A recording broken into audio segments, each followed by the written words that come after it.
Yes, shalom, shalom, shalom, dear listeners and viewers, wheresoever you are. This is Brother Chris, and we thank Elohim for yet another day that He has created and yet another opportunity that He has given unto us to be able to come your way, to be able to still be alive in this crazy day and age. Um, we know that for sure. Life is not um, easy. However, and this is the interesting part of life, um, the Bible says that as for the tribulations that have been, we will no longer see the likes of those tribulations. So when those fanatic preacher men begin to tell you about the rapture is imminent and how when the rapture has taken place, there will be, as they say, what do they say? 3.5 years of peace and tranquility. And after that, there will be 3.5 years of tribulation to the point where the Holy Ghost, as they call him, will be taken away and you will have to fight. I don't even know how I can even utter these words. You will have to fight an entity that is billions of years old. And you have to fight that entity with your own willpower. And maybe you're not even 40, 50, 60 years old. An entity that speaks all languages. An entity who can dissect your DNA. An entity who has studied you for billions of years. And all of a sudden, for 3.5 years, he will apply so much pressure that people will crack. So when you people, this is not true. Our life is maybe confusing, but those that live, look at us. How can I complain and say life is tough? How? Look at you. You are sitting at home. Some of you are still asleep. And you have Fernandez, or I don't know what you have in your fridge. I'm sure you have food in your fridge that you are going to throw away because according to you, it is out of date. Because an Edomite put a date on it. And you're sitting and all that you're doing is looking at the things you don't have and start concluding. So the Bible says, as for the tribulation of those days, they are the type of tribulation that has never been seen and that will no longer be seen afterwards. The real people that struggled are the people that were from around the 1600s till around the 1900s, those that went through slavery. There is nothing you can ever experience that can match the level of wickedness and intensity that happened in those days.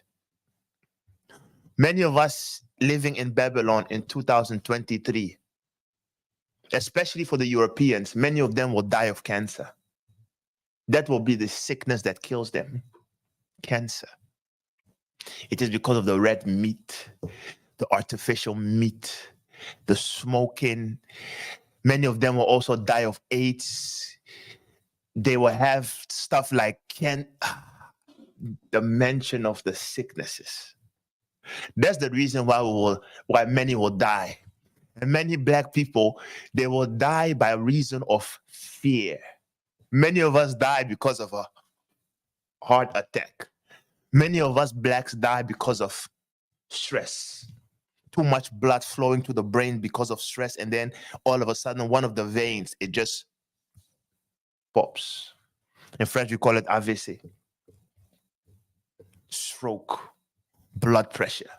Those are the things that will kill us. Almost none of you will die by the sword. None of you will die by mistreatment. None of you will die by famine or hunger. Those are diseases given to the Bantus and the Africans in Africa, right? So it's a crazy intro, but it's just life. What I'm trying to say is that we are fortunate to be alive. And we thank Elohim for this luxurious life we have. Sometimes when you are praying, you have to tell Elohim, life is quite luxurious. I may not have all the money in the world, but life is luxurious. Some of you are sitting at home. You have a so-called office job. You work 4 days a week. Of the 4 days that you work, some of you work even from home. And even whilst working from home, you know that if you focus on your job, you will finish your work in 2 hours. And then you have like 6 hours where you're doing nothing. And at the end of the month, some of you get 2,100, some get 25, some get 3, and then we have the creme de la cremes, they get 35, 4, some even get 5. I won't mention your name. Those are the type of people that we are living with. And yet, when you ask them, how is life?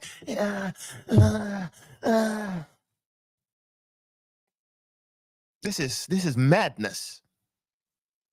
So people, stop lying to yourself. Stop accusing Elohim, and just make something of life. Use the time you have wisely. Enjoy, relax, but remember Elohim. Don't try to do harm to no one. Just live your life normal and pray and hope for the best, right? So we extremely are grateful unto Elohim for the fact that he has kept us, that he has given us all the things we need. We have been so wicked, and most of us are still very wicked. Nevertheless, Elohim has decided to let the rain and the sun shine for the good and the evil alike. Right? So let's be cognizant of this, Elohim. Let's be thankful unto Elohim. And don't try to do harm to your neighbor. And for the rest, all the things, if it is of Elohim's will, they will work out. So let's look at today's topic. Title, Dada. The title of the theme of this week is Powers of the West. And we will focus on the media. And we have an infamous quote from our infamous brother from another mother. What did he say? This is a quote from Malcolm X, and it says, the media is the most powerful entity on earth. They have the power to make the innocent guilty and to make the guilty innocent. And that's power because they control the minds of the masses. Many of you were like, powers of the West media. What will they say? We will say many things concerning life. If you are lucky, we'll maybe have just 2 verses. Just 2 verses. Just like Prophet Stephen likes to say, just 1 verse. If you are lucky, we'll maybe have just 2 verses. And the rest will all just be about life. The rest will all just be about life. And how this ties into your perception and your view on reality itself. Right? So let's look at the introduction. The Bible tells us that we are to be careful of external influences that may influence us negatively. We are to be mindful of what we see, what we hear, and the people we associate ourselves with. Simply put, evil communications corrupt good manners. It is in this light that we look at the most powerful tool that has shaped all of our minds. Without question, media, without question and without exception, it has shaped all of our minds.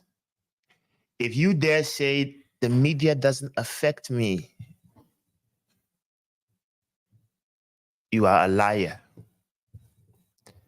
Even Satan will not dare make that statement. The media has affected all of us. It has been from ever since. And even until the day you die, it will still affect you. Even if you are to take your TV and all your media communication tools and throw it outside, it will still affect you. From your sleep to your slumber to your awakening, the media affects you. It affects the people around you. It affects the lawmakers. It is this force. It is this power. It is this wave that affects all of us without exception. It is the same thing that the Bible mentions when it says, behold, that old serpent who deceives The whole world. And it says who deceiveth, TH, meaning it is a continuing statement. That he who deceiveth the whole world. So continue reading. We will look at the Western world's greatest social engineering tool called the media. The purpose of this teaching is to look at the layers of social engineering executed on the masses through media and how we can apply critical thinking in order to have a more balanced outlook and nuanced approach when it comes to our opinions and ideologies. That's the thing. In life, you cannot be too left. You cannot be too right.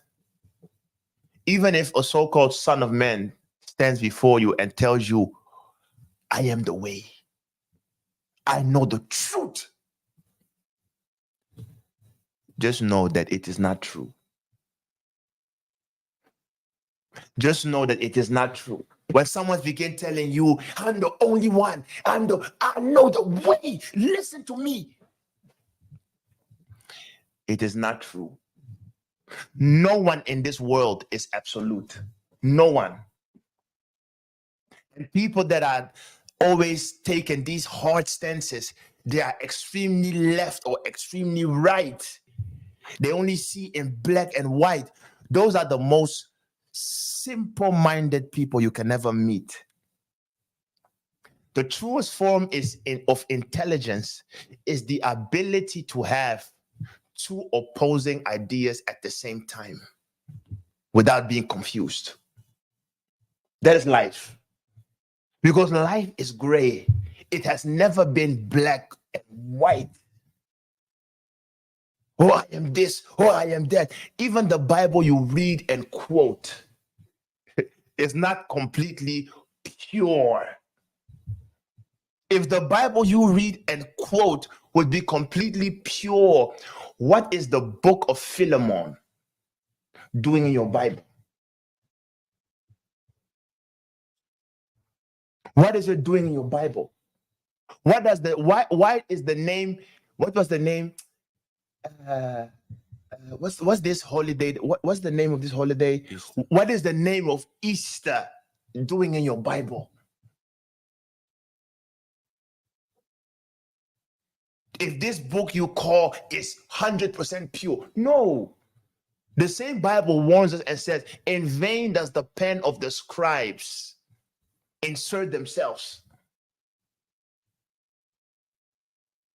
So you have to be very careful. You have to be very careful. The percentage of corruption found in the New Testament alone can make you jump. So you have to be careful. So be able to balance out your viewpoint, your belief system, what you say. Otherwise, you will fall to this great deception. So we are continuing. The intro is too long. I have to cut things short because. So, table of content. We will look at what is meant by the media. We'll look at the different forms of media. We'll look at who owns the media. the purpose of the media, Mhm. and propaganda tools within the media. Mhm. We'll look at examples of media propaganda and The then propaganda tool within the media, looking at agenda setting, selective reporting, and framing. And then you will have some examples. of media propaganda, and then in conclusion. So let's see. Let's see. We have until 2. We should be fine. So first of all, when we said powers of the West, let's first look at what we mean when we say the West, or when we say the Western world. So Western culture, Also known as Western civilization, Mhm. Occidental culture, or Western society, is an umbrella term which refers to the diverse heritage of social norms, ethical values, traditional customs, belief systems, political systems, artifacts, and technologies of the Western world. The term may refer to the cultures of countries with historical ties to a European country or a number of European countries and the variety of cultures within Europe itself. That is all we say. As they will say in Dutch, when we say Western culture, we mean Europese gedachtegoed. European customs, traditions, belief system, norms, and values. Everything that is influenced by Europe is what we call the Western culture. And when we are speaking about Europe, it is not just, the European Union, not per se. The reason why we say the Western is because we are predominantly speaking of West Europe. So from the Western part of Europe, and then you stretch all the way towards the UK, and it encompasses even the Americas, because North America is nothing else but descendants of Europeans themselves. So that's what we mean when we're talking about the Western world. So you ought to think of figureheads like Plato, the father of their modern day philosophy. You have to think of figureheads like Alexander the Macedonian, who is their greatest conqueror. You have to think of things like the Vatican priesthood mystery school system, which is the sitting place of Zeus, also known as Lucifer, also known as Satan, also known as Jesus Christ. Then you have to look at things like Columbus, their greatest navigator. They praise all these people. They magnify all these people. All their stories is based around all these figureheads. And the sad thing is that 99% of the things acclaimed to these people are lies. 99% of the things that they claim these people have done are just embellishments of stories. They have embellished the stories. They have made it bigger than it is. They have accredited things to them which are not theirs, and they have lied to the point where their own people now are walking around with this sense of greatness, which is based on lies, but it is working for them. So when we say the Western world, that is what we mean. So, having said that, we are continuing. The definition of media. This is the definition of media according to dictionary.com. It says media is a noun and it is a plural of medium. And the second definition, usually used with a plural verb, the means of communication as radio and television and newspapers, magazines, and the internet that reach or influence people widely. And then the example sentence is, the media are covering the speech tonight. So there's a definition of media, the means of communication. And when you try to communicate, how do people communicate? What is the essence of communication? Conveying a message, probably. The essence of communication is to convey a message. So the media is nothing else but the trafficking of information from point A to point B. That is all that is. And the tools that you use to convey those messages are what we call mediums or medium. So having said that, you will understand that when we are speaking about media, it is bigger than you think. So that's why sometimes I jump into the etymology of words to go back to the origin of these words. And then they said media is the plural of medium. So we went to actually it's etymology. So we went to etymonline.com and we looked up the word medium. Mhm. Now read what it says there. So it says 1580s, probably the word started there, I guess. And then it says a middle ground quality or degree, that which holds a middle place or position. From Latin, medium, meaning the middle or midst or center or interval. Noun use of neuter of adjective medius. Once again, meaning in the middle or between, from the middle. Now, many of the secondary senses, Many of the secondary senses are via the notion of intervening substance through which a force or quality is conveyed. that is the basic definition of media. That is the basic purpose for which media exists. It is an intervening substance through which a force or quality is conveyed. When you are speaking to someone, you are trying to convey either a force or substance. When you don't have any idea about something and I speak to you, I impregnate you with an idea or a thought. And the process of me bringing something across to you that will influence you or inspire you to do something, that is the very essence and the process of what we call media. The process through which a force or substance is being conveyed from point A to B. You are sitting at home, listening or looking at me. This whole process is media. I'm now telling you things. And whether you like it or not, the fact that you are listening to me means I have a portion in what you will do afterwards. That is what it means. So it is continuing. An intermediate agency or channel of communication. Now listen, from the former, via application to air. It is applied through air. Comes the sense of one's environment or conditions.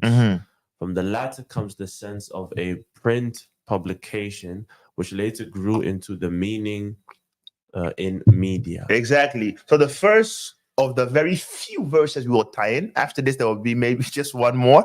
Ephesians 2:2, wherein in time past ye walked according to the course of this world, according to the prince of the power of the air, the spirit that now works in the children of disobedience. That is media.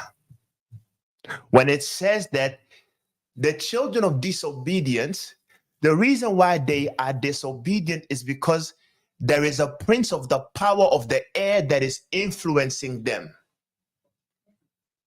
It simply means that the influence of these disobedient children comes through the prince that operates through the air. And what you have to know is, how do you think media travels? How do you think information travels from A to B? If I'm sitting here next to you and I'm talking, how does my speech go from my mouth to your ear? For those that are with me live, How does my speech go from my mouth to your ear? How does it travel? Sound waves. Sound airwaves. waves. It travels through wind. Now, those that are sitting at home, how does my speech reach you in your inner courts? It goes through internet. It goes through satellites. It goes through the air. Media always goes through the air. So this prince of the power of the air, you can tie it in with media. You can tie it in with media. When you then read subsequent verses where it says, and the beast had power unto this kingdom, and it gave them power to cause images to speak. Media. When you are sitting at home and you are watching an image of Jesus Christ, especially around the Easter holidays, all of them watch the Passion of the Christ, and you are sitting, crying. You are fulfilling prophecy. And the beast received power to give life to the beast, as it says. And it caused many to wonder at the beast. You are watching, what's his guy's name? James Caviezel. And he's playing Jesus Christ. You are sitting at your home and you are crying. Media. The prince of the power of the air, he got you. Media. But we are continuing, many things to cover. So, the different forms of media. Read. Reading from the left image, I guess. And then at the top it says online. It says ads or advertisements, flyers, commercials on TV and radio, video games, music, posters, magazines, newspapers, or TV news. Well, this is just a list. It is not an extensive list because we know media is more than that. The books you read is also media. Don't confuse media with social media. Social media is just a small portion of media. The books you read, media. Even if they are, because some books are fiction, others are non-fiction. Just the books you read, media. The Bible you read, media. The law's books you read, media. The Quran, media. Media. As long as you hear the word information, you must understand it's media. Because it has the purpose of conveying a message to you. So it's media. So we saw the extensive list of the different forms of media. So everything is media. And that is why we coined the term, the powers of the West and media. Are there any questions so far? I think it's straightforward. So we are continuing. Now, who owns the media? Now entering into the juicy parts of life. These are the controversial parts of life. People will say we are biased and stuff, but who cares? Is there anyone in this world who's not biased? All of us, we speak from our own viewpoints. That's why I said, be careful. Even of us, be careful. Don't just believe me because I'm so-called your brother. Don't just believe me because I'm black. Just like many of you are programmed to believe people based on their skin color. When a black person says something, you immediately doubt his intelligence. You start asking yourself, what school did he attend? Immediately, that is your question.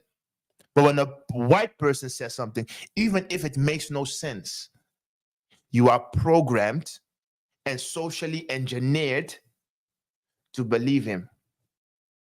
Why? Because based upon what you have been trained via television and media, you always see black people doing negative stuff, and you always see white people doing impressive stuff.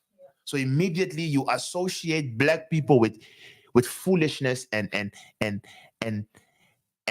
madness, and you associate white people with serenity and grace and decorum and privilege and intelligence. That's the issue. So don't just believe me because I'm black or because I've read the dictionary. Question everything everyone says. Question everything everyone says. And begin to research yourself and then draw your own conclusion based on logic. So who owns the media? Read. In modern, and we always take America as an example. I think one day we will have to dedicate like just a whole series on the role of the US. Because the secret behind America, what you have to understand about America is American is a successful experiment. America was an idea concocted by societies. America is the playground of devils. Every spiritual, every technological, every economical, every type of experiment that has to do with social engineering, it starts in the chambers of the US. And then it is propagated to the masses. That's why we always use America as an example when we are speaking about the West. When we are speaking about the West. So in modern America, it feels like you have an unlimited variety of entertainment and media options right at your fingertips. Exactly. It feels like, but it is not true. Television, film, and video game companies seem to come out of the woodwork in today's startup-centric economy. Who knows what they'll do next? But while it may seem like you have limitless options, most of the media you consume is owned by one of 6 companies. Can you believe this? It seems like you have so many choices. It seems like you have so much options, but it's literally telling you that most of the media you consume is owned by one of 6 companies. These 6 media companies are known as the Big 6. While independent media outlets still exist, and there are a lot of them, the major outlets are almost all owned by these 6 conglomerates. To be clear, media in this context does not refer to just the news outlets. It refers to any medium that controls the distribution of information. So here, media includes 24-hour news stations, newspapers, publishing houses, internet utilities, and even video game developers. With that in mind, let's take a look at each of the Big 6 who control them and what they own. So you see within this text, it also once again gives you a clear definition of media. It refers to any medium that controls the distribution of information. So with that in mind, let's take a look at the Big 6, who controls them and what they own. References are at hand. So let's look at one of the Big 6 people. This guy's name is, I think, Sumner Redstone. The moment you hear red in a name, the moment you hear red in a name, red in a name, you must immediately understand and know that it is a small head, or it is a Edomite, or it is a what they now call Ashkenazi Jew. This guy, Sumner Redstone, who has a net worth of 4.6 billion, is one of the owners of one of the Big 6 companies that control media worldwide. You are sitting at home, you are watching BET. You're like, hey, the culture is the culture. Why? Because all you see on BET is black people. Because BET stands for what? Black Entertainment something. I don't know what the T is. Television, maybe. It may be. You're like, hey, it's the culture. But Sumner Redstone owns BET. All the writers and producers of all these so-called black shows are Jews. Many of them are Jews. So when you say the culture, you must ask yourself, who is inventing this thing that you call the culture? Who is doing that? Why are black women now synonymous with booty shaking? Because can you believe booty shaking is what they call black culture? When you hear booty shaking, you don't think of white women. You don't think of Jewish women. You don't. You think of black women. Why? They call it the culture. They call it the culture. Where does this madness come from? Where does it come from? But it's the culture. Do you know what is also part of the culture? Single homes. Single parent homes is also the culture. Daddy wasn't around. It's the culture. Women being haughty and women being more dominant than men in the homes. Also part of black culture. Violence and boys who can't control their emotions. The culture. All types of madness is part of the culture. When you say, why are you behaving so ghetto? Some people will be like, what do you mean ghetto? It's just the culture. But BET, Jewish owned. Jewish owned. These people, if you look at pornography, because where lying was the number one sin in the world, sexual immorality has taken over. The number one sin that will bring people to hell is sexual immorality. And the number one pusher of sexual immorality, which is the porn industry, 99% Jewish owned.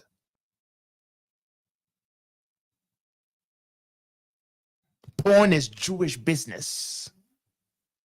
Like seriously, it is Jewish business.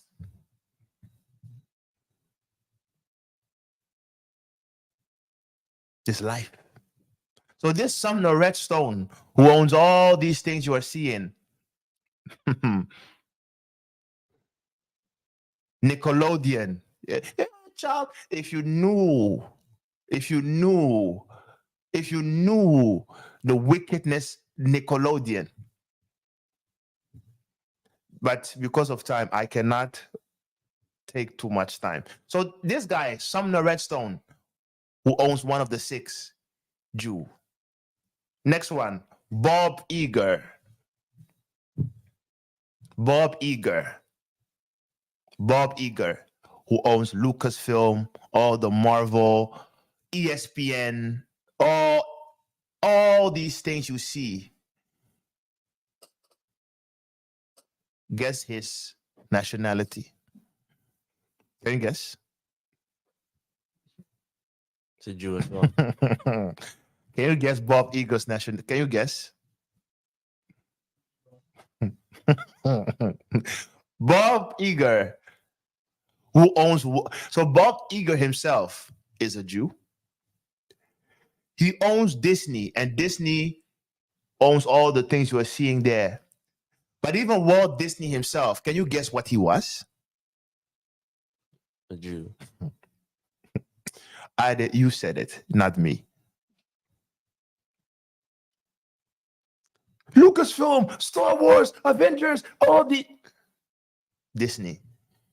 Bob Iger being a Jew and the founder of Disney, Walt Disney, that name, that Disney name, Walt, the guy was also Jewish.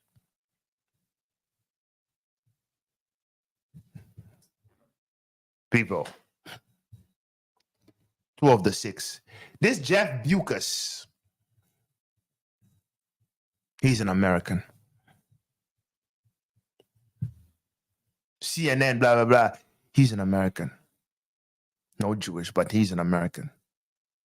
Supposedly,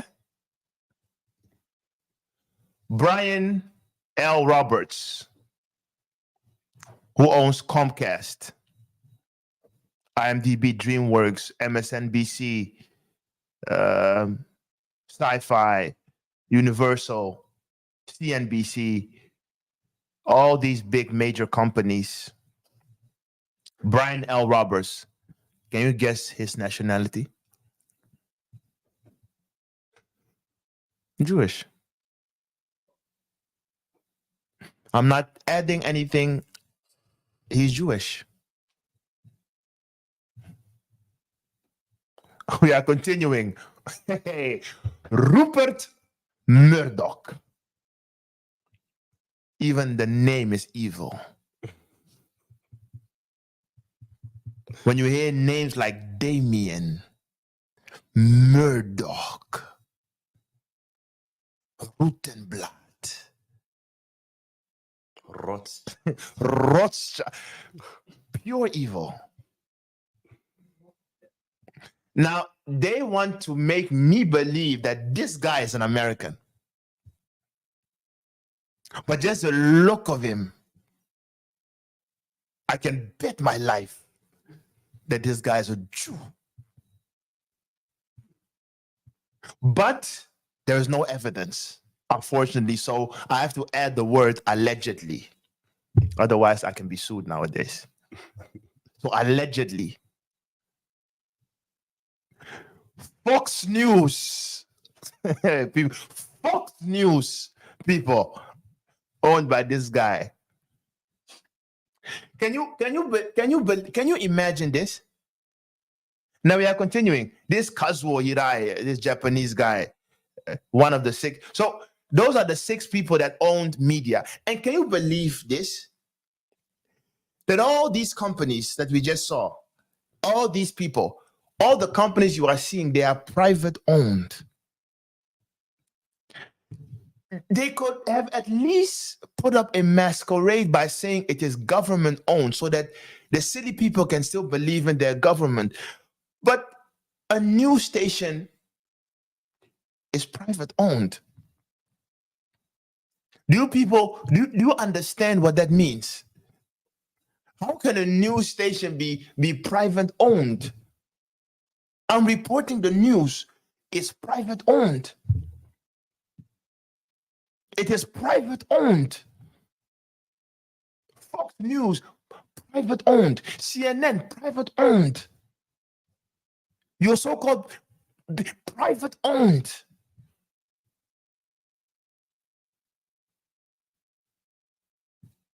And it just so happens to be that of these 6 people, 3 are 100% confirmed to be Jews. And the other 2, I'm saying allegedly, are also Jews, but they are hidden in plain sight. So even if we were to take this percentage, the whole of media owned by 6 major companies, of which 3 of the 6 are Jews. Do you know the population of Jews in the world? This is impossible. Do you know the population of Jews in the world? Do you know how much percent they make of the total world population? Can someone look that up? Just type in percentage of Jews. What number of percentage are the Jews compared to the world population? Just ask me if this is possible. What are the chances? What are the chances? What are the chances? 0.2%. So if you look at the whole world, right, the Jews make up 0.2%. 2% of the world population. They make up 0.2% of the world population, but they own 50%. Allegedly, I would say 80 because of Rupert Murdoch. But they owe 50% of the world media. Now ask me, how is that possible? You consist of 0.2%, but you owe 50% of the world media. And when people now come up and they say the Jews own the media, they are immediately labeled anti-Semitic. They're like, here he comes again with this anti-Semitic tropes, anti-Semitic tropes. And then they kill you.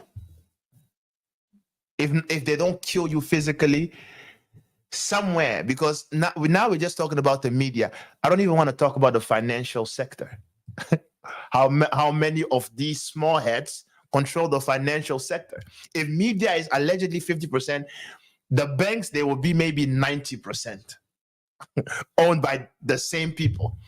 So when you say something they don't like, they literally, they just, if you had 4 billion or 6 billion, they just remove 6 zeros from your account. You sleep and you wake up and all of a sudden, what's this guy's name? How much did Kanye West have? He was a billionaire. Mm-hmm. He had maybe 4 billion. He went to sleep. He woke up and he had 400 million left. 90%. So please, how did they do that? So someone is a billionaire. He looks at his account, it's 4 billion. He goes to sleep, he wakes up, and all of a sudden, he has 400 million left. And you think you have power. Hey, we are nothing. We are nothing. And the Bible said we would be nothing. So still continuing about the media, 50% allegedly owned by them. No, 50% is a fact. I would say the percentage is even higher. It's so-called owned by them. So we've seen who owns it. Now let's look at the purpose of the media.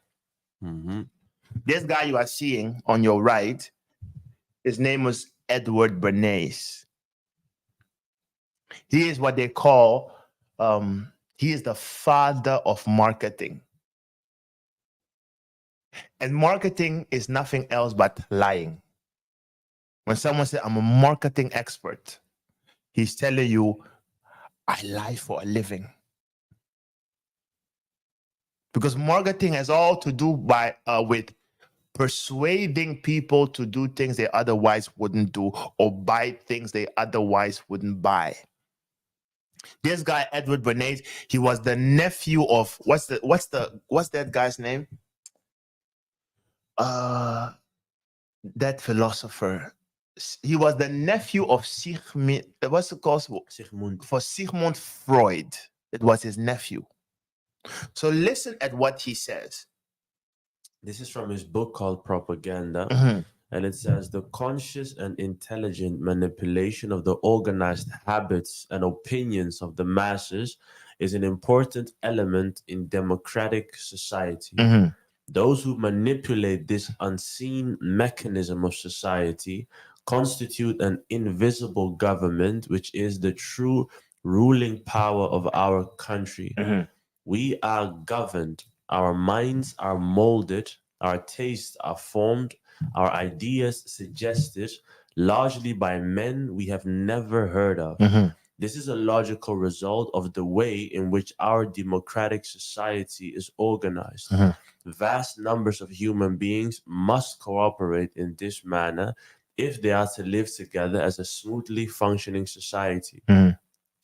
In almost every act of our daily lives, whether in the sphere of politics or business, and our social conduct or our ethical thinking, we are dominated by the relatively small number of persons who understand the mental processes and social patterns of the masses. It is they who pull the wires which control the public mind. So he has said a lot in this statement. And he basically told you that one, democracy is a lie. He basically told you that one, democracy is a lie. Two, just a small few control the masses and they manipulate what you think, what you feel, and what you do. Those are the key takeaways of what he says. And he is the father of the term propaganda. He is the father of marketing, all these ideas of public persuasion by using politics as a trick. It comes from, or he's the one who perfected this craft. That is what this guy is saying. Is there a question? But okay. So let's look at an example of how the media, which you think, yeah. So when you think like, yeah, I'm watching CNN, and then I'm watching Fox News, and then I'm watching BBC, and then I'm watching what local news station you have in your country, as long as it is in Europe, or it is a European, how do you call it? Or it is a European proxy news channel, you have to understand that all of them, they read scripts. It's a script they are reading. The news anchor, all of these people, they read scripts. Now, what you have to understand when it comes to scripts are written by social engineers. Because these people, it is you that is asleep and you wake up and, oh, I'm hungry, let me go and eat Mekki. I'm hungry, let me go and eat some spare ribs. And for you, as long as you ate spare ribs that day, you are satisfied. But there are people who are not like that. These people have what they call think tanks. And in these think tanks are men that are 100% possessed by devils. And these devils, they give them all types of ideas and then they write it down. That's why this guy, what's his name? This guy, this Schwab from the European Economic Forum, Klaus Schwab. These people, they make statements like, we have an agenda called 2030. We have an agenda called 2050. We have an agenda called 2080. So they have plans.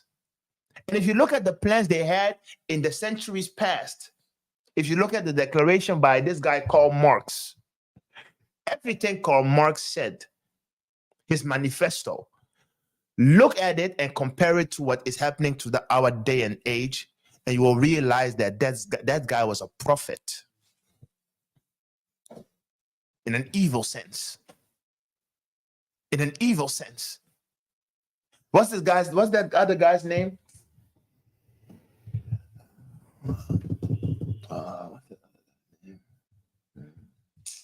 He wrote the manifesto of the Illuminati. I forgot his name. Not Pike, right? Albert Pike. It's Albert Pike. If you look at what Albert Pike said when it comes to religion, and you compare that guy, he said it maybe 400 years ago. If you compare his sayings with what is happening today, you will realize that these people really took their time and they wrote down the scripts. And all these people that you are seeing in power, they have scripts written down for us. So when you watch news channels and stuff, you will see that all of them, they say the same things. And yet they claim to be independent, but all of them, they say the same things. So let's look at an example from this scene on YouTube and tell me what you see.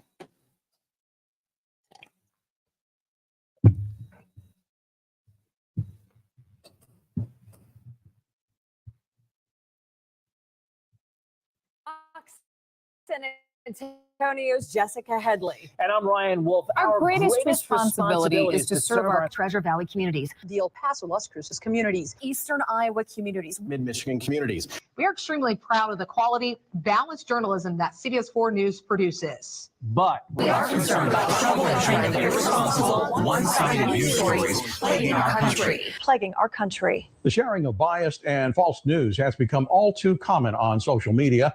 More alarming, some media outlets publish these same fake stories without checking facts first. the sharing of biased and False news has become all too common on social media. More alarming, some media outlets publish these same simply aren't true without checking facts first. Unfortunately, some members of the media use their platforms to push their own personal bias and agenda to control exactly what people think. And this is extremely dangerous to our democracy. this is extremely dangerous to our democracy. This is extremely dangerous to our democracy. This is extremely dangerous to our democracy. This is extremely dangerous to our democracy. This is extremely dangerous to our democracy. This is extremely dangerous to our democracy. This is extremely dangerous to our democracy. This is extremely dangerous to our democracy. This is extremely dangerous to our democracy. This is extremely dangerous to our democracy. This is extremely dangerous to our democracy. This is extremely dangerous to our democracy. This is extremely dangerous to our democracy. This is extremely dangerous to our democracy. This is extremely dangerous to our democracy. So, people, so what did you see? So what? So what did you see? These are all different news outlets, different people. But how is it that they're all saying the same things? How is it possible that all of them are saying the same things? They all use the same words. They all have the same framing. This is what we call script reading. So what you have to understand is, of all these 6 major corporations that own all the media stations that you see, be it entertainment, be it sports, be it news, whatsoever they publish, it must go through their approval. So what they have are what we call script writers. These script writers, they write one script and they distribute it to all the news stations. So all of them are reading the same script, but they are giving you the illusion of choice. Oh yeah, no, I watched this. No, some news stations are left-winged, other news stations are right-winged. It is all a lie. All of them read from the same script. That is why you will see when the Western world condemns a nation, the whole Western world condemns it. When the Western world is for something, the whole Western world is for it. Don't you think that the West is divided? The West is united. And they all have this script that they use to fool you, to trick you, to bamboozle you. Those are the things that they do. And that is the purpose of media. And that's what we call the powers of the West. So we are continuing now. You often hear us say propaganda. My mother knows me. Whenever she starts saying stuff, I just say propaganda. And then she's like, look at this propaganda guy. Because to her, because she's like, everything she says, I'm like, it's propaganda. So now she calls propaganda guy. So now let's look at the word propaganda. Quick reference, Latin propagation.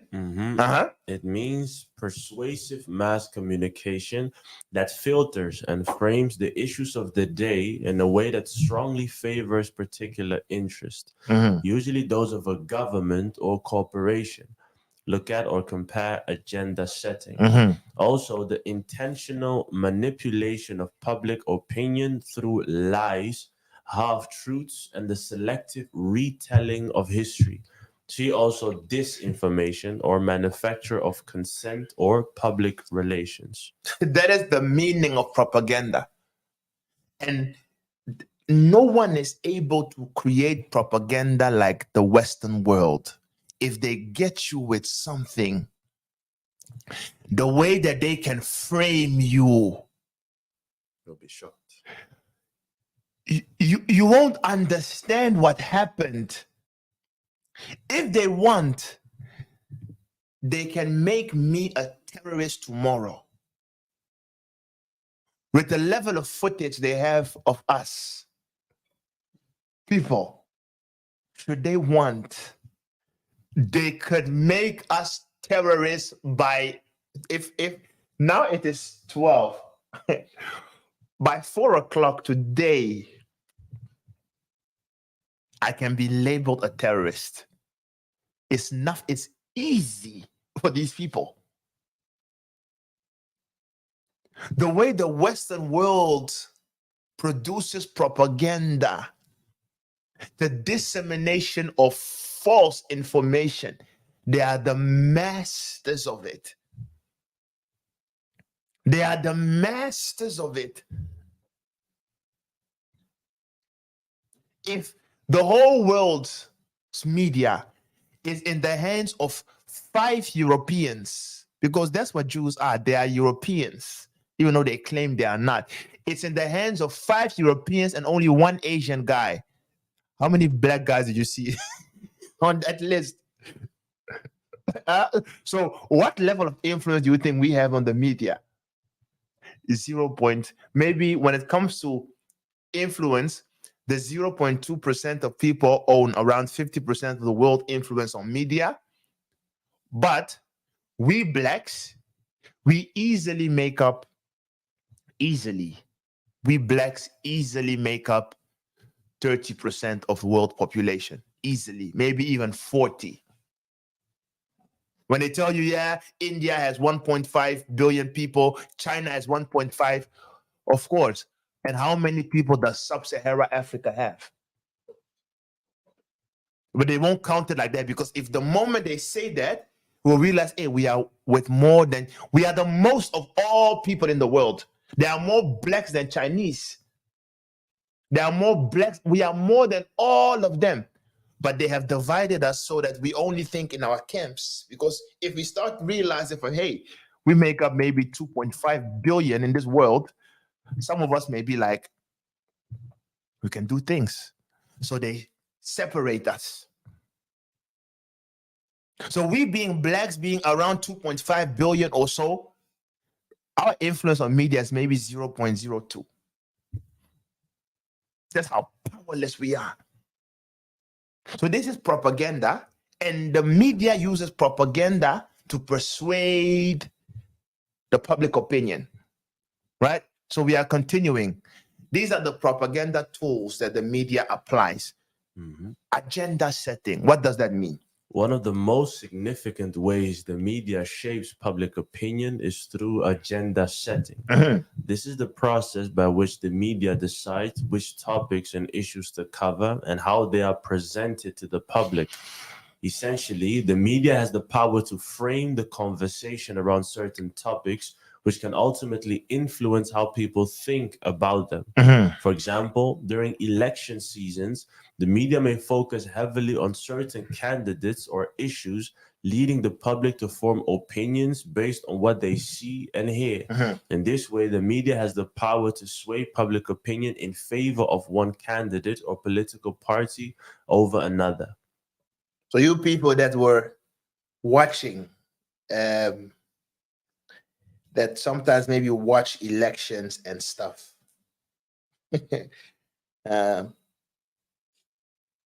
So what the media usually does when it comes to this is they literally set agendas, right? So they always choose sides. Don't ever think that the media is impartial. They are all partial in one way or the other. So if you look at the world coverage of news, for example, which political ideology does the West adhere to in this day and age? Who can tell? Is the West more lean towards right politics, or is the West more lean towards left-wing politics? Who can tell me? Who can tell me? I think it depends, right? Do you guys know what left-wing politics means and what right-wing politics means? Is that more the difference between like liberal and socialism, capitalism, communism? So left-wing politics, they are called the liberals. Their themes are always around freedom of expression. Their themes are around you can do whatever you want. They are usually the ones that support the gay agendas, the lesbian agenda, the GTPQ, whatever, what's the LGBTQ alphabet mafia.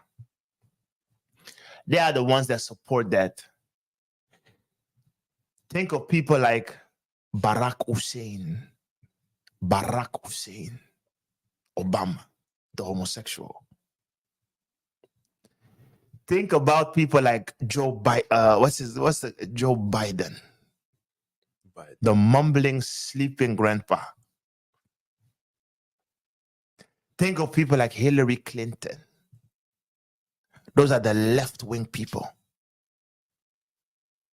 People like Rutte, left-wing people. Left-wing. The Western world now is more governed by left-wing ideology. And on the right wing, you ought to think of people like Trump, Putin. Those are right-wing people. They stand for the patriarchy. They stand for absolute control and dominance and power. They don't do butty boys. So they are more the traditionalists. Right? And what you have to understand is, even though both is wicked, because don't for a second think that Putin is your friend. Don't for a second think that Trump is your friend. Though they have some values that we can align with, because they don't do butties and stuff, they will still own you as slaves. They will never choose to free you. If it was up to people like Trump and Putin, slavery would have continued until bam. So don't think that none of them are your friends. But it is just that in our modern day political climate, the Western world is more left-leaned. Women worship is at an all-time high. That's why I was dealing with the topic of the mother goddess, which I couldn't finish because people were like, "Overfatted nix." So I had to stop. Right? So you will see that, especially when it comes to nowadays media and stuff, every ideology that is left-winged is what they will promote. And every ideology that is right-winged, they will reject. That is a part of what we call agenda setting. That is a part of what we call agenda setting. So just begin to watch the news. You will see everything that is left-winged, even when people that are living in the Netherlands and stuff, all the left-wing parties are the ones that people choose. And all the right-wing parties are the ones that usually lose. They never win. People like, what is his name? He won't win. People like Thierry Baudet, he won't win. Because a typical right-wing person, they won't win. People like Rutte, they will win. So everywhere you are, be it in the UK, be it in the Netherlands, be it in France, America, Just begin to observe the news, and you will see that the left-wing agenda is now in rule and in power. That is why China, Russia, people that are all of them that are right-wing minded are all demonized in the news. Just begin to pay attention and you will see that it is so. We are continuing. The next slide. One of the other propaganda tools applied in the media, it is called selective reporting. Read for us. Another way the media can shape public opinion is through selective reporting. This is the process by which the media chooses which stories to report on and which to ignore. By selectively reporting on certain stories and ignoring others, the media can influence how the public perceives a particular issue. For example, if the media only reports on negative news about a particular group or organization, the public may develop a negative perception of that group or organization, even if there is positive news that is not being reported. In this way, the media has the power to shape public opinion by selectively reporting on certain stories. Another example is when there is a terrorist outbreak or a coup d'etat in one of the sub-Saharan countries in Africa, there is little coverage on the matter. Compare that to the news coverage of the Israel-Palestine war, and you will see the disproportion in media coverage. So another propaganda tool is what we call selective reporting. Meaning, there are so many things that are happening in the world. But open up your television and you will see that the predominant image you see on TV is white, is it not? But did you know that, let's say, 80% of the world population is of a dark pigment? I'm not talking about black people, 80% of the world population are people that are of dark pigment, people of color. Around 10% are, maybe this is even much. I'm even sure it is even much, but let's give them the benefit of the doubt. About 10% of the world population are what we call pure whites, and then the other 10% are what we call the mixed ones. However, if you turn on your TV, it is the other way around. 80% of your TV is white. After white people, we blacks get the most TV time. Then Chinese and stuff. Native Indians don't even exist when it comes to, it's a sad story. So even if you go to Africa, you are in Ghana or you are in Congo or you are, even if you go to South America, you can go wherever you go. You start watching TV, you will see more white people than blacks, even if you are in your own country that is ruled by black people. And it's the same as with the news. If you start looking at the news, you see the selective reporting. What will you see? They always have news that has to do with Europeans and people of European descent because it is their people. Do you know that there are more troubles happening in the world outside of Europe, but we get little coverage time?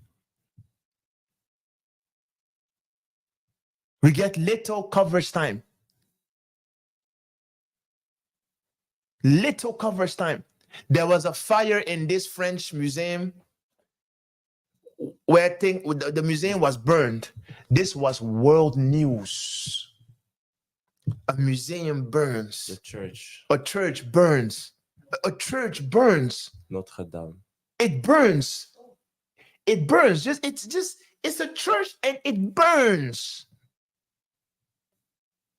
World news. Let's gather money. Worldwide, hundreds of millions were gathered. Even African presidents, they have debts with the EMF. And they collected money for the Notre Dame Church. It's on European ground. Now go to the West Bank.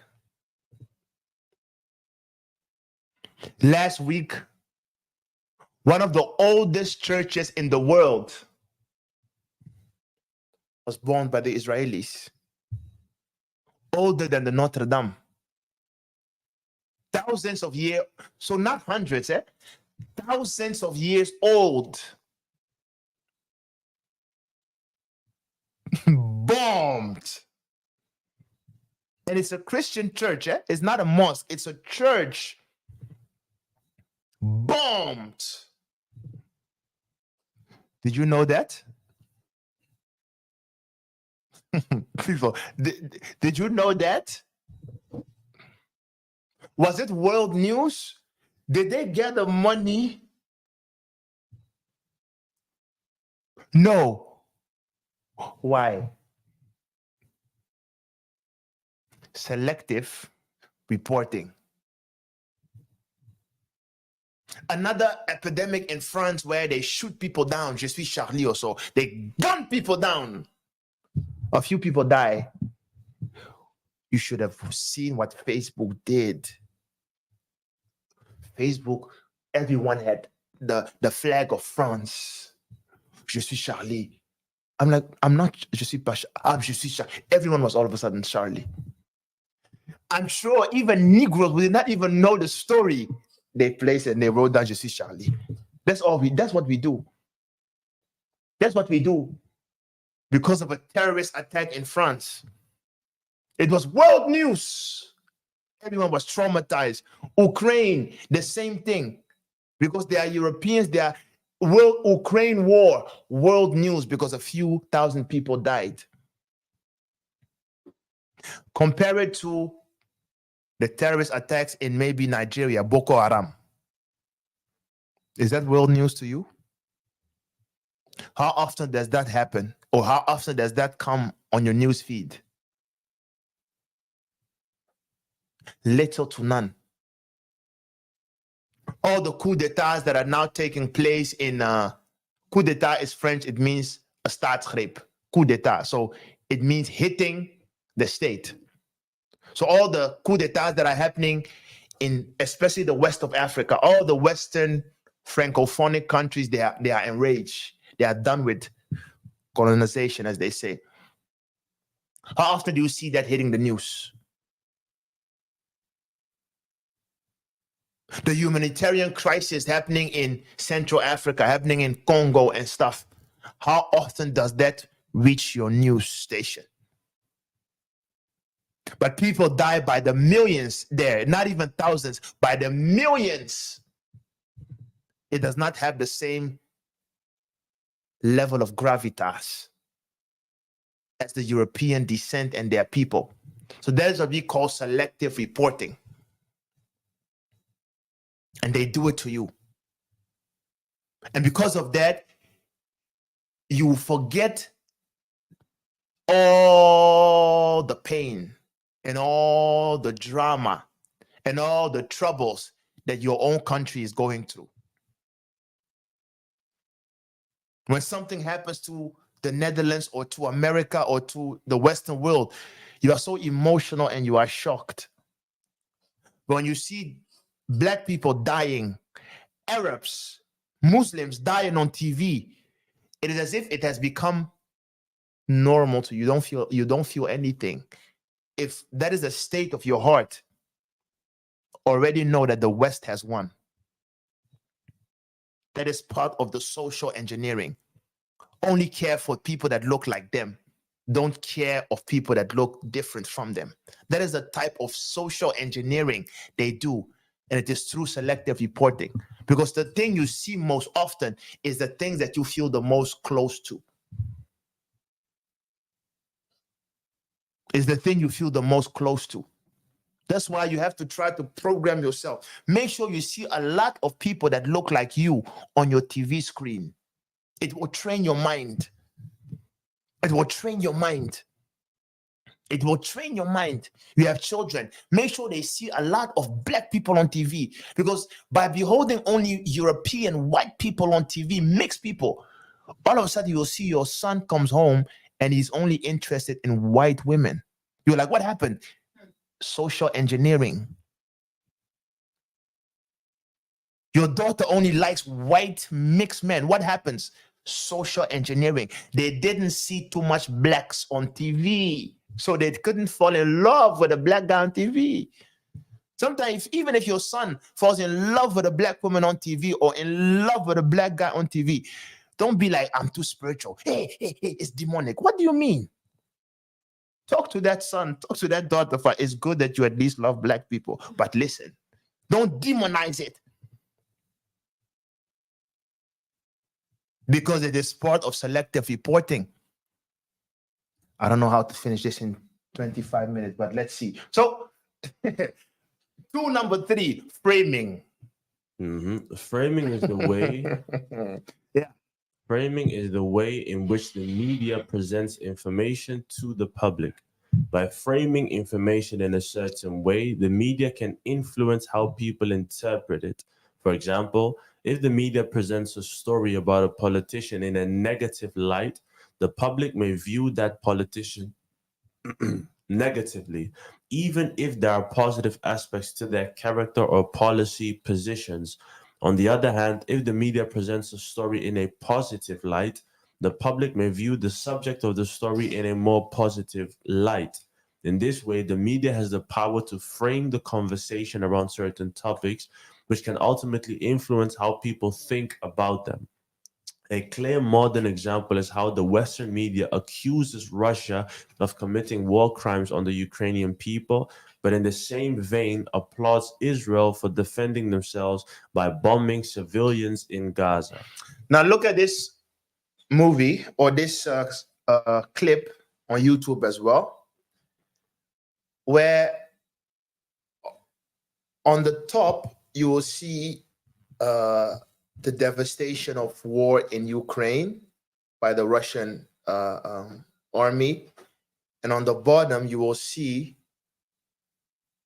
a greater level of devastation on the Palestine people by the Israelis.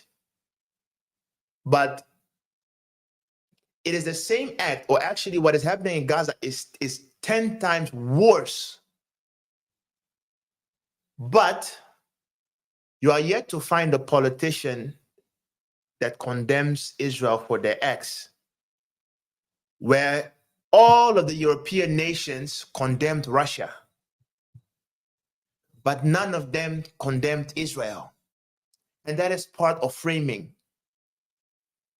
They are trying to paint one in a bad light, one in a positive light, but both of their actions is evil.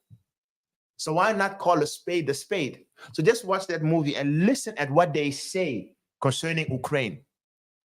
And then compare it to your own news stations and listen to what they say, comparing it to Israel, and you will see that they all use double standards. Just watch this clip.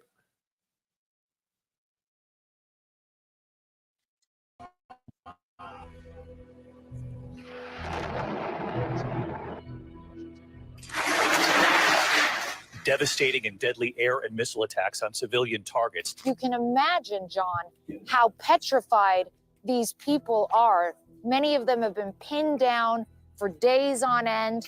Now, let's talk more about alleged war crimes being committed in Ukraine. To our audience, I do want to say I do understand that these images are disturbing, but I think it's a disservice to try to sanitize the horror of war here. More than 2 children every day have died during this war. 450 injured. Since Russia's full-scale invasion of Ukraine in February last year, over 70,000 possible war crimes have been committed by the Russian armed forces. The world saw the atrocities in Bucha. Powerful words from the defense minister, and candid. He was very open to us, and you heard what he said. They need artillery, they need ammunition, and they need it now. The U.S. is collecting evidence of possible war crimes and human rights abuses by Russia in Ukraine. The Ukrainian government has come out calling these attacks on civilians nothing short of war crimes. So basically, and what is so sad is they label Putin a war criminal and they say that Russia is committing war crimes. But Russia versus Ukraine, it is still a country versus a country. And apart from that, Ukraine has the support of NATO. The Americas, the West, are all in support of Ukraine. They are supplying them with information, with food, with weapons, defense systems, medicine. All manner of aid is being supported and granted to the Ukrainian people whilst fighting against Russia. Now turn it around, Israel versus Hamas, because it's not really Israel versus Palestine. It is a terrorist group of around 20,000 to 30,000 people versus Israel, a nation and an army. So tell me how can that be considered a war? It is a genocide. And every time you will see this guy, this Bibi, he'll go to the United Nations and then he will always have this doom scenario like, the Palestinians are coming. We have, based on our statistics, we see that they are at 90% of their plan to wipe us out. So basically, if I don't intervene by tomorrow, Israel will be wiped off the map. This guy always does this. He always tells the United Nations that their actions as Israel is justified because the Palestinians want to kill them. But the Palestinians don't have every weapon they make it by themselves with their hands. Or sometimes Iran, sometimes. But Israel, they are supported by the whole world. NATO even supports them. They have everything. And yet one is considered a war criminal and the other is applauded. That is a part of framing. So because of time, we will take this as last one, then we will go to the examples, and then in 30 minutes we should be done. Another propaganda tools in the media is what we call opinion leaders. So opinion leaders are individuals or groups that have a significant impact on public opinion. The media can play a role in shaping public opinion by highlighting the opinions of opinion leaders. For example, if a celebrity or influential public figure expresses an opinion on a particular topic, the media may give that opinion more weight and influence how the public thinks about the issue.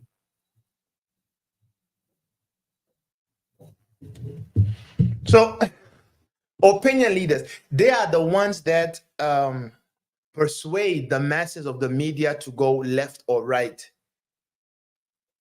On the right, we have this guy. Some of you may know him. Unfortunately, he passed away. Colin Powell was one of the advisors of Bush during the Bush administration. This guy, just like Bibi, also went to the United Nations and he claimed that he had infallible proof with regards to Iraq and that Saddam Hussein had weapons of mass destruction. And he claimed to have evidence, and he had a suitcase filled with toys. And he was able to persuade the United Nations that, no, we must bomb and we must go to Iraq because Saddam Hussein is planning a devastating war. They have weapons of mass destruction. And he was able to persuade many people. So they went to Iraq, killed millions of people in a war that lasted for years, that has completely crippled Iraq as a nation, only to come back and say, Saddam had nothing. Saddam had nothing. Other opinion leaders are these guys, very dangerous, even though they don't have weapons. Their words can poison you. This Ben Shapiro and this Jordan Peterson, what a criminal. You can listen at him speaking and he sounds so complex, but if you really take your time, you're like, what is this guy even saying? And he's so subtle. All of a sudden, he so-called believes in God, and just listen at how he speaks, and he's explaining Genesis, and you're like, what is he doing? What is he doing? And he sounds so intelligent, but he's a fan of Plato and Nietzsche and all these satanic guys. He worships them, this guy. And you are listening at him, you're like, oh yeah, man, oh Jordan Peele. You can listen at him, but just listen at him to get wisdom, but don't trust him. This guy is an opinion leader and he's very tricky. Ben Shapiro, the same thing. These are people that are used to promote propaganda. So 30 more minutes, then we're done. We will skip this one. Other propaganda tools applied in the media. Those are the social media agents. So platforms like Facebook, platforms like X or Twitter, platforms like Insta, platforms like LinkedIn. Those are all platforms where propaganda is being distributed. There was a time where they had to put a block on Facebook from promoting news candidates, especially around the Trump and Hillary Clinton era. Facebook was only pushing videos of Hillary Clinton. Facebook was literally, in their algorithms, they were literally manipulating data so that you would only get videos of Hillary Clinton and only negative videos of Trump. And sometimes that's why this whole algorithms that you have on your phone, be careful, because the thing is, you're like, oh yeah, man, YouTube did a suggestion. And you think YouTube is your friend because it did a suggestion. But don't you realize that, how is it that it is able to do suggestions, and what you don't understand is it is like it is paving the way for you to decide how you think. Because of all the videos, they are pushing certain agendas. It is just like in the world today, people that watch news, people that watch movies, people that watch documentaries, whatsoever. What is the number one topic, or what is the prevailing topic today? In movies? Let's say in entertainment, let's say in movie. What is the prevailing topic? I think transgenderism. Yes. That is the prevailing topic wheresoever you go. The alphabet mafia. Baptists, lesbians, transgenders. It's as if there is no movie that can be made without those scenes. But just go back maybe just 10 years ago, 15 years ago, and compare the scene around that time. You realize the topic there was not this transgender stuff. Around the Iraq war and stuff, the topic, Desert Storm, you only had movies about wars. So every time you want to understand the climate, just look at the themes that are being handled on the news and on the media. You dare to say something now about these transgenders and stuff, you are fired on your job, you are being silenced in the news. Those are all the types of the propaganda tools. Now, we are continuing because of time. Here we have the examples of the biggest propagandas in the world. These are just some of the examples. And all these points in themselves are topics that we can handle per day. But I just listed them down for you so that you can literally take this sheet, make a print screen of it, and then begin to research them one by yourself. And then you will realize how we are just being duped. So first, of the propagandas worldwide, America is the police of the world and the symbol of justice and righteousness, which is a lie. The second propaganda piece is the misuse of the word terrorist to fit an agenda. 3, the United Nations or NATO stands to protect the world. Lies. 4, the untold truth concerning the multinationals and banks and their role in policy making and world affairs. Lies. 5, democracy is real and the people's vote really matters in the grand scheme of things. Lies. 6, the creation of the Jewish state in modern day Israel. 7, the coining of the word antisemitism even against Semitic people. 8, the reason behind the third world countries, especially Africa. 9, African and non-Western historic people are painted as criminals, whilst the West awards and lauds their historic psychopaths and conquerors like Alexander, Diego Cao, Napoleon, Christopher Columbus, and Leopold and Bush. And then 10. Christianity is a religion of peace. All these 10 things. People, just take your time, pen them down. Pen them down and do your research. Pen them down and do your... These 10 are, to me, this is obviously based on what I've been inspired to put down, are one of the biggest lies and propaganda pieces in the world. One of the biggest lie and propaganda pieces in the world. And of all these 10 points, we'll maybe touch on 2, for examples, and then we are done and out of here. 1, America, the police of the world and the symbol of justice and righteousness.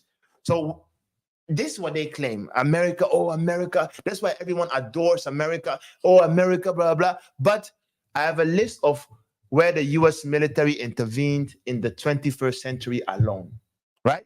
So Afghanistan, 2001. After Al-Qaeda attacked the U.S. on September 11th, 2001, the U.S. led an invasion of Afghanistan.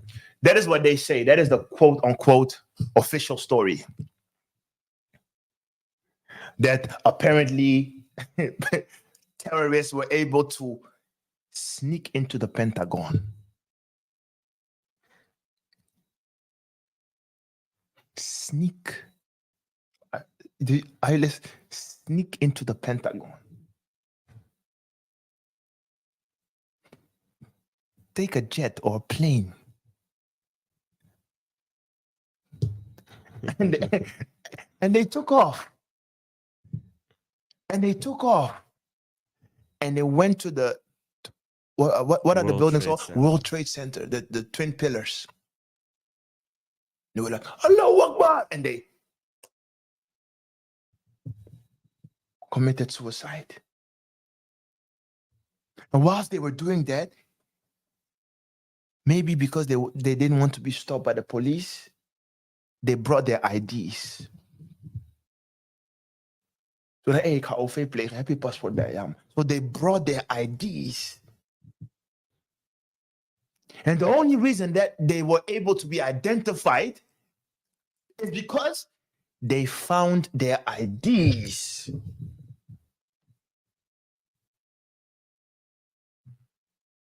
People. Childish. People. Not even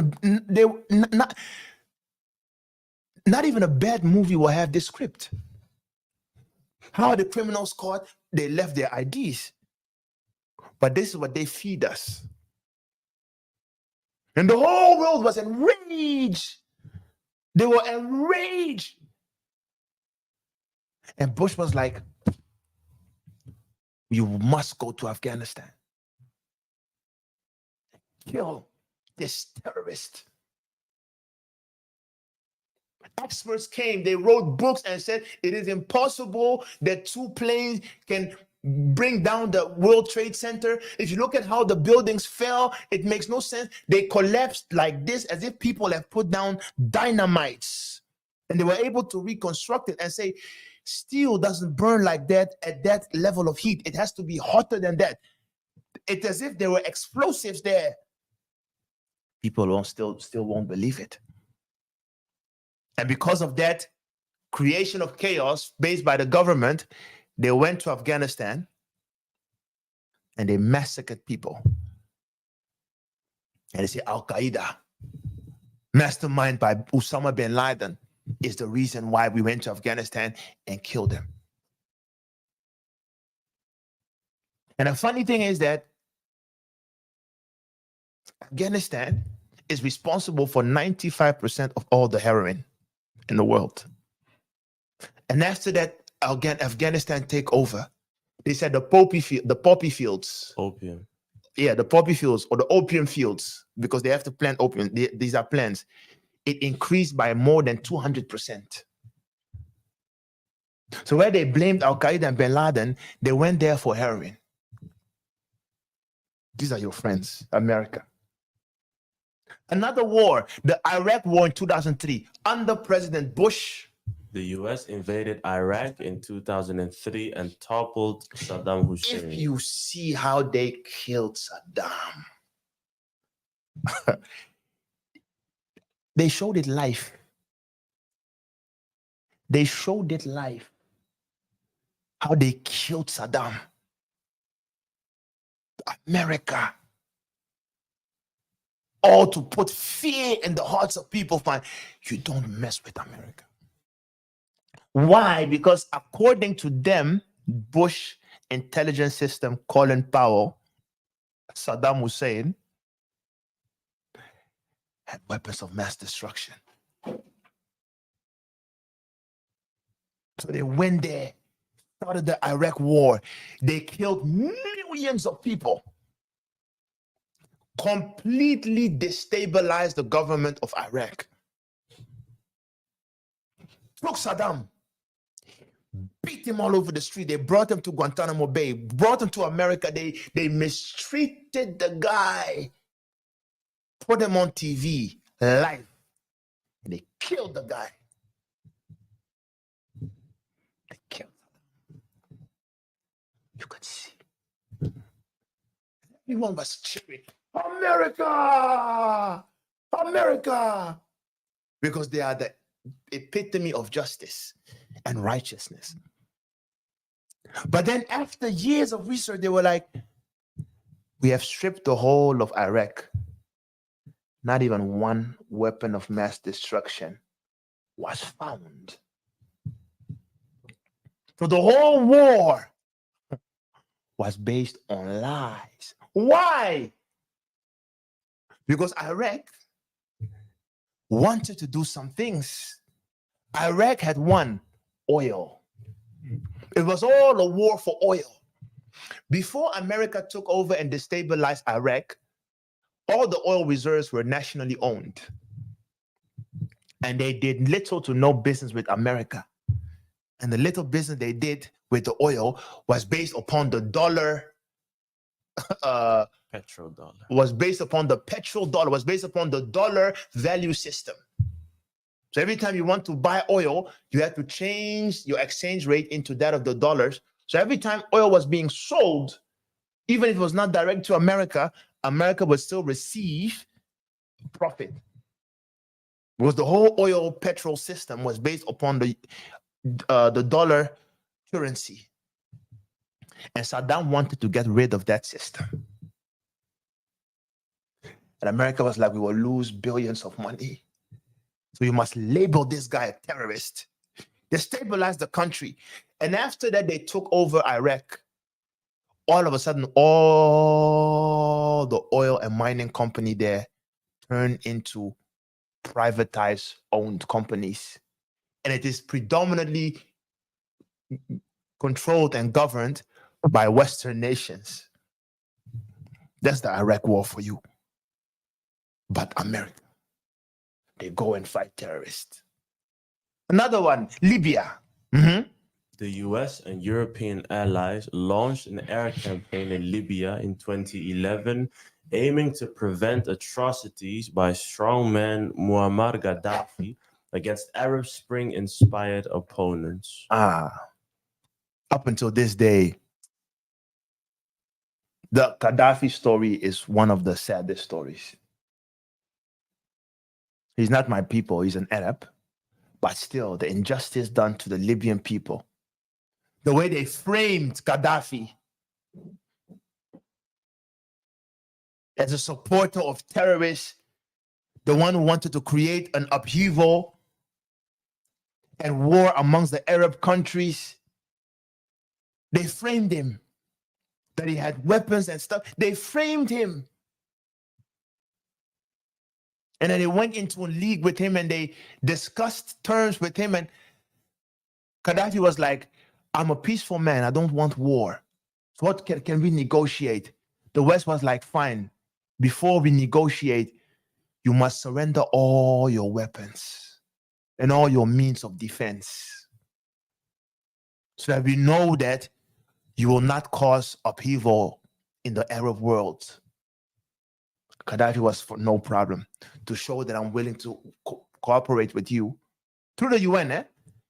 Gaddafi gave them over his means of defense. Immediately after he did that, all of a sudden, so-called coups d'etats occurred in the nation. And then Gaddafi, like a dead dog, someone so-called came and killed him, and he died. Now, what was the reason? They accused him of atrocities and of scheming and planning to cause an upheaval in the Arab world. But what was the real reason? Gaddafi wanted to unite the African nations. He wanted to create what they call a central united African bank, where the Africans will no longer use, once again, dollars, but they will now use their own central African currency, not backed by the dollar, but backed by gold. Because Gaddafi knew if there is one thing we Africans have, it is the natural resources. So we don't need to borrow from these people. Let's create our own bank. Let's cut off EMF. Let's have our own monetary system. Because we don't need them. We have more than what they need, what we have. That was one. The second thing that he did that they really killed him for is Gaddafi is one of the main reasons why some Africans now have their own satellite space program. Because all these African nations you see, we all borrow from the satellites of these big six companies. So Gaddafi was like, let's cut them off, because I don't know how old you people are, 20 or 15 years ago, it was very expensive to call Africa. Too expensive. Our parents had to buy Licatel and all types of cards to buy Africa and stuff. In around the mid-2000s, Gaddafi, what he basically did was he funded the half of the money that was needed for the African nations to have their own satellite system. All these African nations broke. Gaddafi funded like the half, around 300 or 500 million. How can a nation like Africa that has gold, why is 500 million shouldn't be an issue, but they couldn't bring it up. Gaddafi funded the half of it, and so the initiative continued and the satellite system came up. That's why you see now, it's as if Africans have more beltegoed than us. You're in Africa, you can call.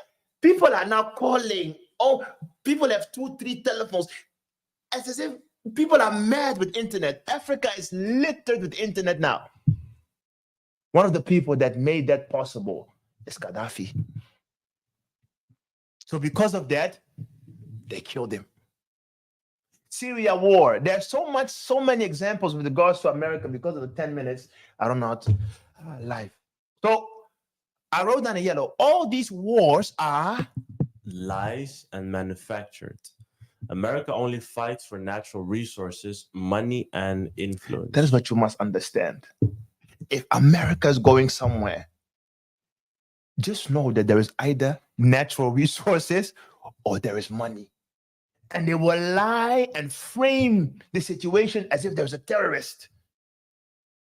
So don't trust these people. Always follow the money, and you will understand why America fights its wars. We can skip this slide. Now, let me take a few minutes for this one. The misuse of the word terrorist to fit an agenda. Look at the left and look at the right. The people on the left are what the Western world calls their heroes. Bush is a respected man in the West. Tony Blair is a respected man in the West. Netanyahu is considered a hero in the West. King Leopold II, go to the Belgians. They have statues of this guy. He's a hero in the West. Now let's take the right. According to the West, Saddam Hussein is a criminal, a corrupt president or leader. According to the West, Muammar Gaddafi, a war criminal. According to the West, Putin is a criminal and a terrorist. According to the West, Mao Zedong, a criminal, a terrorist. Hitler, a terrorist. But Bush killed more people than Saddam Hussein. Bush killed more people than, how many people did Bin Laden kill? Less than Bush.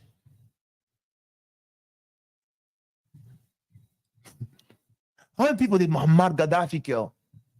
If you compare him to Netanyahu. How many people did Leopold kill, who the Belgian worship? They say Mao Zedong killed more than 50 million people, so they label him a criminal simply because he's Chinese. But Leopold, no one calls Leopold a criminal in the Western media. He's one of their heroes. So this is the misuse of the word terrorist. The truth be told, everyone on this list should be called a terrorist. But they label terrorists the ones that they love or that they hate, and the ones that they love, they don't label it a terrorist. But the definition of a terrorist is a person who uses unlawful violence and intimidation, especially against civilians, in the pursuit of political aims. By the pure definition of that word, all of them on this slide should be labeled terrorists. But the truth is, that's not how the West sees it. And the funny thing is, if it was not for what Hitler did to the Ashkenazis, he would not have been labeled a terrorist. But because what he did was against the Ashkenazis, Hitler is also put on the right side of a terrorist. However, the next slide, I can read the picture that is on the right. To determine the true rulers of any society, all you must do is ask yourself this question: who is it that I am not permitted to criticize? That is a question you have to ask yourself. If you want to know who is the boss, who are you not allowed to touch in the media? Who can tell? Who are you not allowed to ridicule in the media? Who? Who is it that even presidents are afraid to speak against? Who? Who are these people that even America is afraid to condemn? Who are those people? There's a compilation of all the governing bodies of Europe. In all of their speeches, there's one sentence that almost all of them repeat.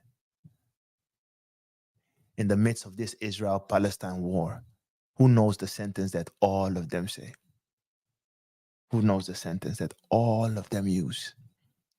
It stands with atrocity since. no. It stands with we stand with. What's the phrase that all of them use? We stand with Israel. Biden nowadays, he says it for lunch. There was this speech of he said it maybe 10 times. He said, to be clear, we stand with Israel. And then, he loses his thought because he's old. And I went, just to be clear, we stand with Israel. All of them say we stand with Israel. The Indian guy from the UK says it. The German president says it. France says it. The Netherlands say it. I don't even know what happens with Belgium. They don't even have I don't know what they're doing in Belgium. I don't know what they're doing over. I don't know, but someone there must say it. Spain, all of them, they say we stand with Israel. The whole Western world stands with Israel. And that is why even the news anchors, if you dare say something negative, by tomorrow you're fired. So that is why you see that the media, with regards to this and everything that concerns the small heads, it is always one-sided information. Now, whether you would like to believe this quote or not, it is up to you. It ties in with I think we will go 10 minutes over time. I really tried my best, but it's sad. So this ties in with our next slide. This is a quote from a 1978 text published by Walter White Jr. titled The Hidden Tyranny. This is what he says that Hitler said. I don't have any horse in this race. It's not up to me to say I believe it or I don't. I'm just presenting you things. You conclude yourself. Allegedly, Hitler said this. Read. America has God's jewelry. The Americans have the jewels of God. The Americans have stolen God's precious jewels. What do you mean, his precious jewels? The soldier asked. Hitler said, America has stolen the Jews, the jewels of God, his jewelry, the Negroes. They are the true Hebrews. What a foolish move and a direct challenge to God. And they plan on moving these false white Jews into a state of Israel.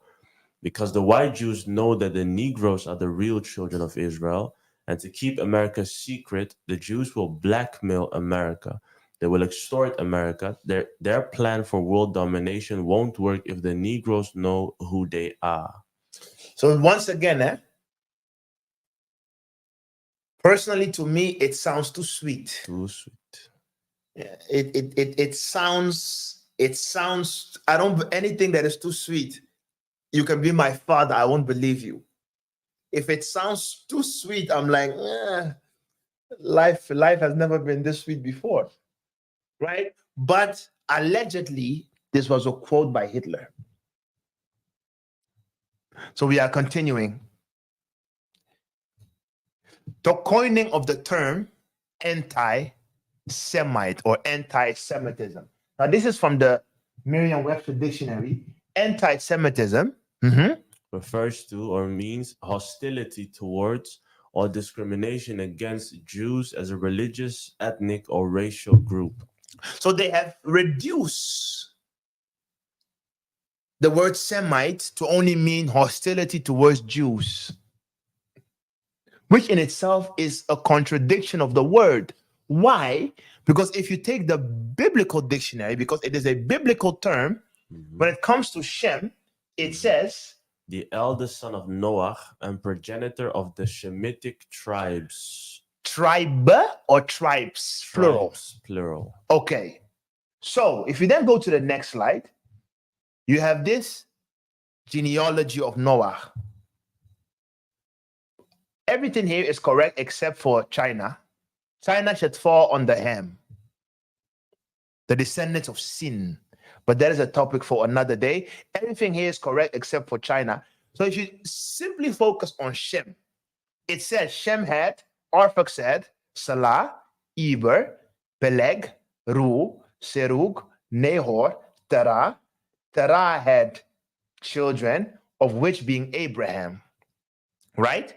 Now we all know from history that Abraham was the progenitor of Ishmael. Ishmael being the father of the Muslims, who later on were predominantly occupied that religion by reason of the Arabs. Now the question is, if Abraham is the father of the Muslim and Arab tribes and other black tribes, how can these groups then be called anti-Semitic or anti-Semites? That's what you should tell everyone who says, "Hey, you're anti-Semite." I don't know, especially I don't understand these Arabs. Why none of them uses this counter argument? From how can we be anti-Semite if we are descendants of Abraham? So it makes no sense. And yet they make you believe that if you say something against these so-called Jews, you are an anti-Semite. Whilst many of you, especially if you are of the Bantu persuasion, you are Shemite. So don't believe that brainwashing. And then another one, I think 5 minutes will be done. I simply put this in because of what you guys did on the radio, because I would have been finished now, but because of your intervention on the radio, I think one of you pulled this up, right? Egyptian lawyer dares sue Netflix for casting black woman as the audacity, as Cleopatra. So the funny thing is, on the right, there is another movie which was also played on Netflix for a season called The Gods of Egypt. You see, this Norwegian guy, I think his name is Nikolai Koster. He's a Norwegian guy, and he plays Horus. He plays Horus or Jesus Christ. And then you have this Gerald Butler, who's from Scotland. He plays Seth. People, these are Europeans, and they play the gods of Egypt. No one sues them. No one sues them. They applaud it. But Jada Pinkett Smith releases a show about Egypt, about Queen Cleopatra. And they don't even have they have a mixed woman there. And Egypt goes mad. But no, this is not true. Egyptians were not black. And they dare say it. With their chest, they dare say Egypt. No. And then you have this Mohamed Salah in Liverpool when he scores. Look at I don't like the guy. He scores, and what does he do? I think he does that. He scores, he's like, why? Because that is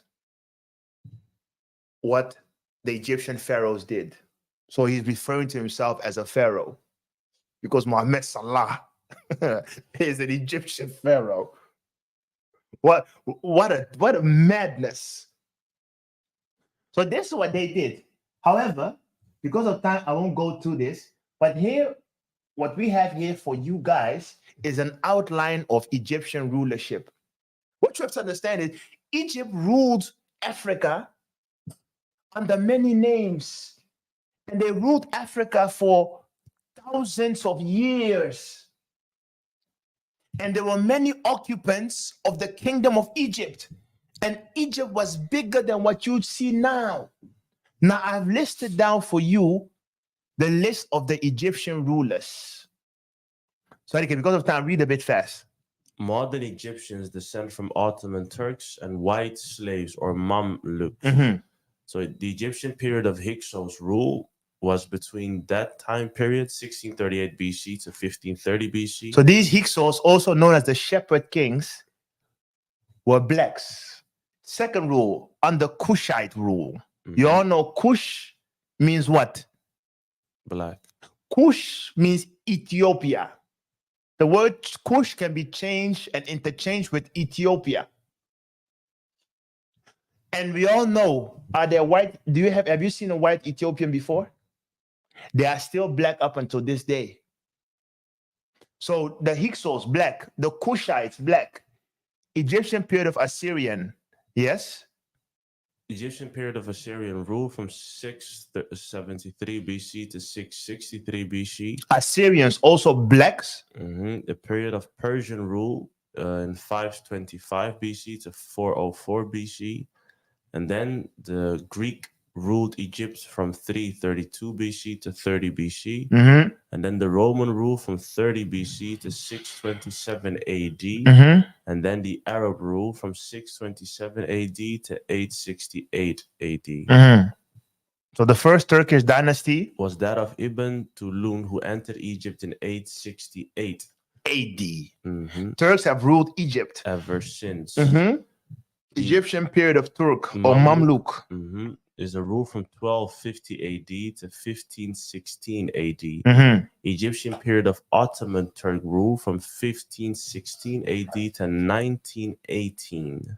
And then the Egyptian period of Turk or Mulatto or Quadroon or Oktoron rule from 1952 until present time. So you see pictures above and pictures below. Pictures above is what they used to look like. Pictures below is what they look like now. The people that are in Egypt now, people like Mohammed Salah and Mohammed Al-Sharabi, these are Mamluks. These are Turkish people.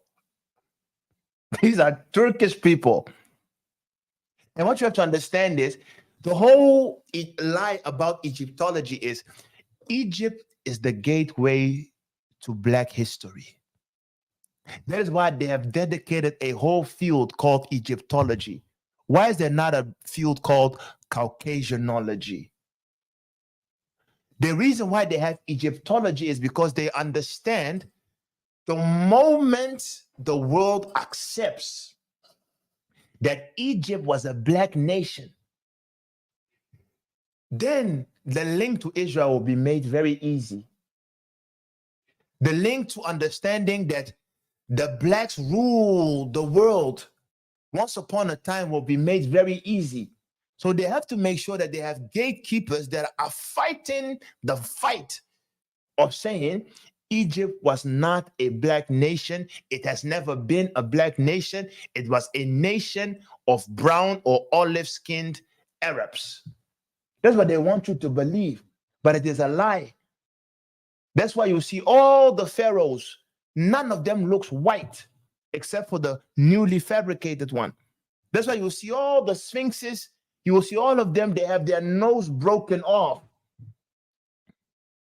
Because if you look at the images of the pharaohs and the sphinxes, they have Bantu images, Black people images, broad nose, thick lips, so they have to blow it off so that you would never believe that, hey, all the greatness of Egypt in their days and time was under the rule of Cushite people, Black people. So that's why, once again, the source is beneath George Fitzgerald, Cannibals. So take this picture, research it for yourself, and then let the devil be silent when it comes to the lies concerning Egypt, because it is a lie. What really pisses me off is the professors of Egyptology, all of them are white. So they are gatekeepers. Why are you a professor of Black history? All of the so-called major Egyptologists, they are white. And they are telling you, oh, Egypt, this is what happened. And they cannot tell you the truth concerning the fact that Egypt was a Black nation. And the funny thing is, don't just believe them for what they're saying, or don't believe me for what they're saying. Just dive into your own history book and just type in, quick Google search, just type in the word, what was Egypt formerly called? They will tell you it was called what? Shem. Egypt was called Chem or Kem or Kemet. That was the name of Egypt. And just type in, what does Kemet mean? Kemet literally means land of the blacks. So why would a white nation call their country land of the blacks?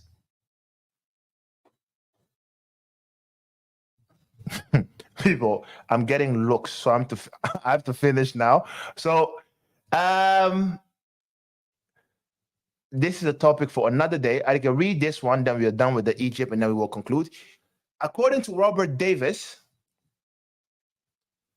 between 1 million and 1.25 million whites were captured by Barbary pirates and sold as slaves in North Africa and Ottoman Empire between the 16th and 19th century.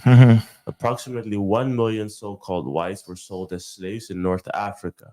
Today, the descendants of these white slaves, or octoroons and quadroons in North Africa, claim to be the descendants of the original inhabitants of North Africa.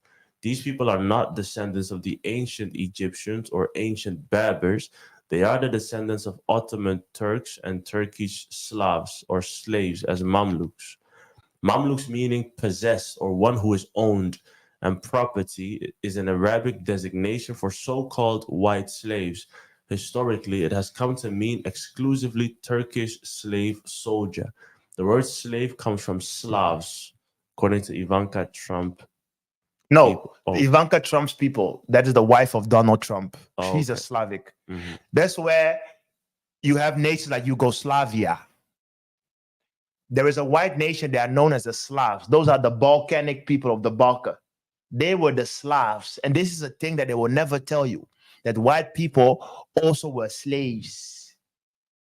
They were also slaves. That's why the word, when we say a Slav, it comes from the Slavic people. If you type on internet Slavic people, they will tell you who the Slavic people are. And that is all that the modern day Egyptians, the Persians, all the people you see today, they were slaves brought into the Arab nations and North Africa. They intermingled, and their descendants are what we nowadays call the Arabs.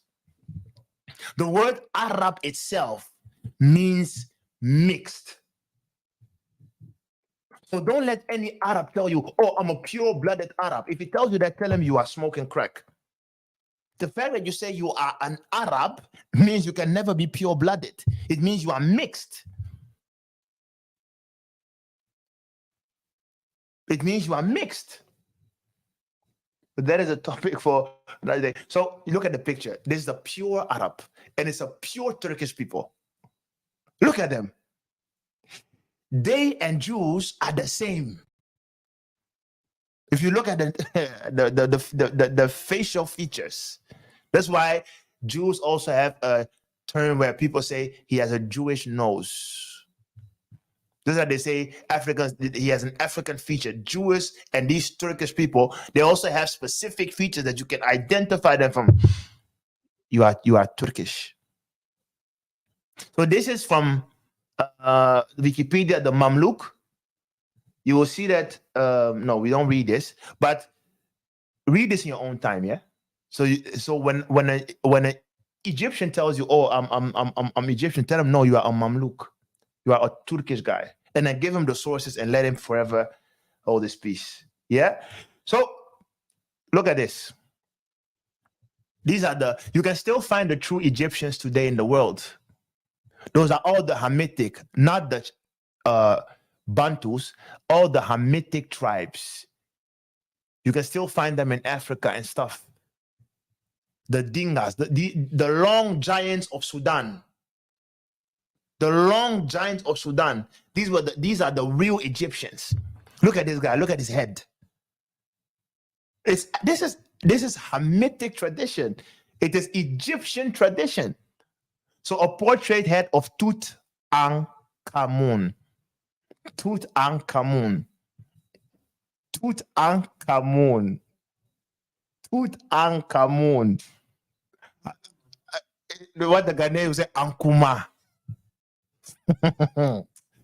So a carved wood and painted head of the young boy king represented traditionally springing from a lotus flower.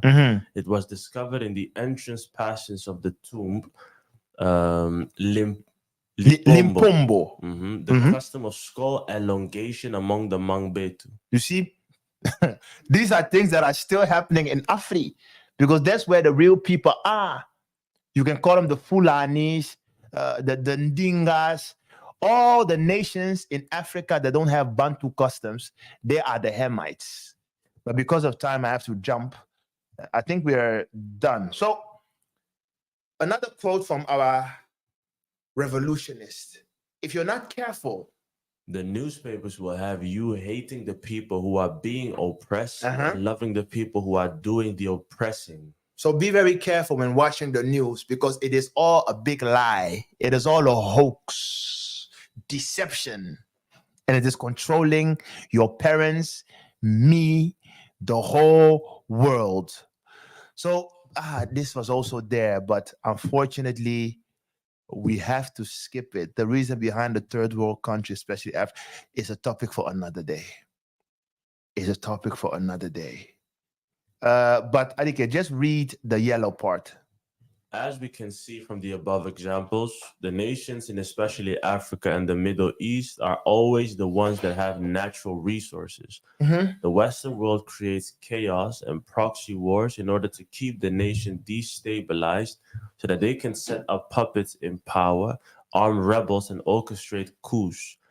Whilst the inhabitants are fighting each other, the West keeps on plundering the national resources or buying it at a very cheap price.